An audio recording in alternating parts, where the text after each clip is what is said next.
సర్దార్ వల్లభాయ్ పటేల్, లాల్ బహదూర్ శాస్త్రి వంటి మరెందరో గొప్ప గొప్ప ఫ్రీడమ్ ఫైటర్స్ మనకు తెలుసు. కానీ ముఖ్యంగా సౌత్ ఇండియాలో అసలు వినిపించని ఒక మన్యం ఫ్రీడమ్ ఫైటర్ బిర్సా ముండా. తన 20వ ఏటనే బ్రిటిషర్స్‌ను వణికించిన విప్లవాత్మక వీరుడు బిర్సా ముండా. ఈయన 1875లో అప్పటి బెంగాల్ ప్రెసిడెన్సీ అంటే ఇప్పటి జార్ఖండ్ స్టేట్‌లో పులిహాట్ అనే అటవీ ప్రాంతంలో జన్మించారు. మరే మన్యం వీరుడికి దక్కని విధంగా ఇండియన్ పార్లమెంట్ మ్యూజియంలో బిర్సా ముండా చిత్రపటంతో ఆయన్ను గౌరవించారు అంటేనే అర్థమవుతుంది బిర్సా ఎంతటి గొప్ప స్వాతంత్ర సమరయోధుడు అని. బిర్సా తండ్రి సుగుణా ముండా, తల్లి కర్మీ ముండా. బిర్సా బాల్యమంతా ప్రకృతి ఒడిలో ఆటపాటలతో గడిచింది. బిర్సా స్వతహాగా మంచి సంగీత ప్రియుడు. తన చుట్టూ జరుగుతున్న అన్యాయాలను, బ్రిటిష్ దోపిడీదారుల వ్యవస్థను చూసి చలించిపోయేవాడు. కానీ ఆ చిన్న వయసులో ఏమీ చేయలేక తనలో తానే బాధపడేవాడు.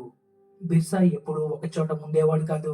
నిరంతరం రకరకాల ప్రదేశాలు తిరగడం వల్ల ఎన్నో ప్రశ్నలకు సమాధానాలు వెతుకుతూనే ఉండేవాడు. బిర్సా ఎంత ముక్కుసూటిగా ఉండేవాడంటే తన ముందు ఎంతటి వారు ఉన్నా ఒక్క క్షణం కూడా తడబడకుండా ప్రశ్నించేవాడు. తనకు చదువుకోవడం అంటే చాలా ఇష్టం. తినడానికే కష్టమంటే ఇక చదువు కోసం ఖర్చు పెట్టే స్తోమత లేని బిర్సా తల్లిదండ్రులు బిర్సాను వాళ్ళ బంధువుల ఇంటికి పంపేశారు. అహుబటు గ్రామంలోని తన మావయ్య ఇంట్లో ఉంటూ దగ్గరలోని సాల్గా అనే గ్రామంలో పాఠశాలలో చేరాడు. తిరిగి ఇంటికి వచ్చాక తల్లిదండ్రులు ఎంత కాదన్నా తాను చదువుకుని తీరాలి అని మొండి పట్టుదలతో తిండి కూడా మానేస్తాడు. దీంతో చేసేదేమీ లేక బిర్సాను సుగుణ పులిహాట్లోని బూర్జు మిషనరీ స్కూల్లో జాయిన్ చేస్తాడు. అతని ప్రతిభను గమనించిన పశ్చిమ సింగ్ భూమ్ జిల్లా కేంద్రమైన చైబాసాలో మరో మిషనరీ పాఠశాలకు పంపించాడు స్కూల్ యాజమాన్యం.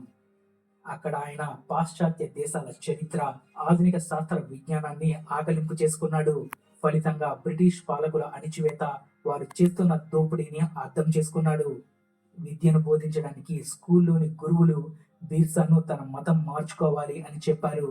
తనకు ఇష్టం లేకున్నా కేవలం చదువుకోవాలన్న ఒక్క ఆశతో ఆఖరికి తన మతం కూడా మార్చుకోవడానికి అంగీకరించారు. బిర్సా ముండా కాస్త బిర్సా డేవిడ్ గా పేరును మార్చేశారు. అప్పటి కాలంలో మత మార్పిడులు ఈ విధంగానే జరిగేవి. కేవలం ఒక విద్యార్థి యొక్క మతం మాత్రమే కాదు, మొత్తం కుటుంబ సభ్యులను కూడా మత మార్పిడి చేసేవారు. అప్పట్లో బ్రిటిష్ మరియు జర్మన్స్ తమ మిషనరీ స్కూల్స్ ను వాళ్ళ వ్యాపార అవసరాల కోసం ప్రవేశపెట్టడం వల్ల బీర్సాకు అతను ఆశించిన జ్ఞానం ఆ స్కూళ్లు ఇవ్వలేకపోయాయి.